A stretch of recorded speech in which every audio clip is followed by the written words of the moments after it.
ஒருத்தர் நினைச்சாளா? என்ன நினைச்சா, யஜ்ஞம்ங்கிறது கேவல ஆத்ம விவருத்தையே நம்மாத்து க்ஷேமத்துக்காக இல்லை, ஜகத்து முழுக்க க்ஷேமத்தை அடையிறதுக்காக பண்ற கர்ம. இதுதான் வாஸ்தவமான தேச சேவை. அக்னோ பிராஸ்தாஹுதி சம்யதி ஆதித்யம் உபதிஷ்டதே ஆதித்யா ஜாயதே விருஷ்டி விருஷ்டே ரன்னம் தத பிரஜா. பூமிக்கும் சூரியனுக்கும் ஒரு சம்பந்தம் இருக்கு, அதை கண்டுபிடிச்சு விட்டாள் இப்போ சயின்ஸ்ல. அக்னிக்கும் சூரியனுக்கும் ஒரு சம்பந்தம் இருக்கு, அதை கண்டுபிடிக்கல.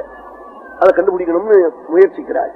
இதுக்கு சம்பந்தம்னு புரியுது, அது எப்படி என்ன சம்பந்தம்னு புரியல. அதை நம்ம வேதம் போய் சொல்லியிருக்கு. அக்னியில ஹோமம் பண்ணா உடனே சூரியன் இடத்துல போறது, சூரியன் இடத்துல போன உடனே மழையை கூட்ட முடியா பண்றான்.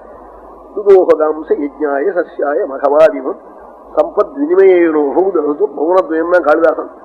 அவ ஊர்ல ஜலம் இருக்கு, நம்ம ஊர்ல பயிர் இருக்கு. இங்க அக்னியில ஹோமம் பண்ண ஹவிசத்தான் அவா சாப்பிடுவாள். மழை பெய்ஞ்ச ஜலம் தான் நமக்கு க்ஷேமத்தை கொடுக்கும். இப்படி பரிவர்த்தனை பண்ணிண்டாள் தேவதைகளும். இங்க சூரிய வம்சத்து ராஜாக்களம்னு சொன்னான் காளிதாசன். அக்னியில ஹோமங்கள் பண்ணி ஜபஹோமம் பண்ற பெரியவாழ்ல மட்டும் நம்ம தேசத்துல கஷ்டம் வராதுன்றாள். ஜபதாம் துக்கதாம் செய்வ வினிபாத்தோ நவித்யதே. ஜபஹோமம் பண்ணிட்டு இருக்கிற பெரியவாழ்ல மட்டும் நம்ம தேசத்துக்கு கஷ்டம் வராது, நீங்கி போயிடும்னு மனுவும் சொன்னார் மனுஸ்மிருதியிலையும். அக்னியில ஹோமம் பண்ணி ஜகத்து முழுக்க க்ஷேமத்தை அடையிறதுக்காக பண்ற கர்மாதான் யஜ்ஞம்.